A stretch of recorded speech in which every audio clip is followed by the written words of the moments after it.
आज की ये प्रेस कॉन्फ्रेंस जो है मोहर के मुकाम पर इस सिलसिले में है कि जो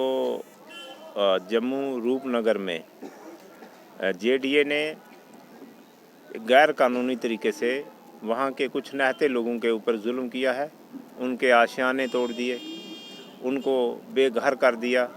उनके माल मवेशी जो हैं वो पूरी सर्दी के पूरे जो शबाब पर सर्दी का मौसम है उस मौसम में उन्होंने बेघर करके उनके माल मवेशी का नुकसान किया। उन लोगों की जायदाद जो है वो तबाह व बर्बाद की, उनका साजो सामान जो है वो तबाह व बर्बाद कर दिया। जबकि इस ज़मीन के ऊपर इन लोगों का कब्ज़ा या इनका रहन सहन जो है ये 1947 से पहले का था। इसके बावजूद इन्होंने इनको यहाँ से जो है वो बग़ैर किसी नोटिस के, बग़ैर किसी लीगल कार्रवाई के उन्होंने उनको तहस नहस किया है। तो इस चीज़ के लिए हमने उनके इस एक्शन को, उनके इस अमल को कंडम करने के लिए, रद्द करने के लिए हमने आज ये प्रेस कॉन्फ्रेंस बुलाई है। और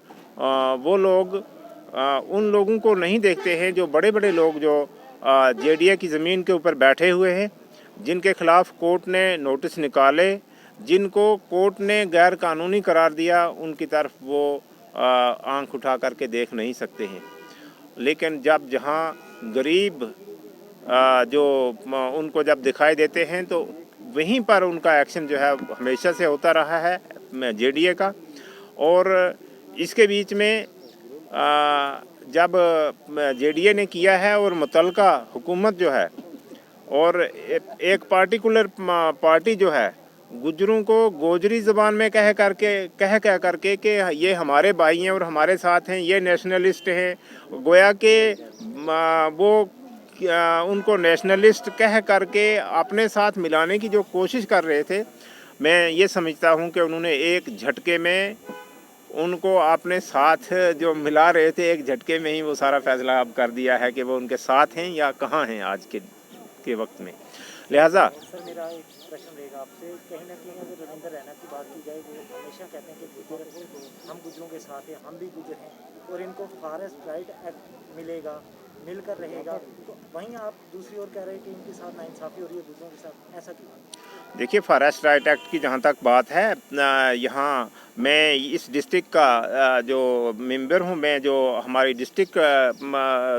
क्या नाम है कमेटी है, उस कमेटी का मैं मेंबर हूँ। और मैंने यहाँ के इस पूरे इलाके के बीच में अपने जो फॉरेस्ट राइट एक्ट कमेटी के चेयरमैन हैं उनको इस फॉरेस्ट राइट एक्ट के बारे में हमने उनको जानकारी दी है, रोशनास किया है। मैं आपके माध्यम से भी लोगों से ये दरख्वास्त करूँगा कि लोगों को आ जाना चाहिए उस सिलसिले में और आना चाहिए। जहाँ तक रविंदर रैना जी का ताल्लुक है, ये फॉरेस्ट राइट एक्ट 2006 में बना है, उस वक्त कांग्रेस की हुकूमत थी और उसी ज़माने में जो लागू है जम्मू कश्मीर के बीच में इनकी एक मजबूरी पैदा हो गई है कि जबकि जम्मू कश्मीर में दफ़ा 370 को इन्होंने हटाया और इनकी मजबूरी बनी कि ये इसको लागू होना ही था। लेकिन इसके बावजूद जिस तरीके से लागू होना चाहिए था, जो इनके हकूक़ बन रहे हैं, मौजूदा गवर्नमेंट उनके साथ उस तरह से कोऑपरेट नहीं कर रही है और जिस तरह से उनके केसेस को ले लेना चाहिए उस तरह से लिए नहीं जा रहे हैं। अभी तो यहाँ पर रुकावटें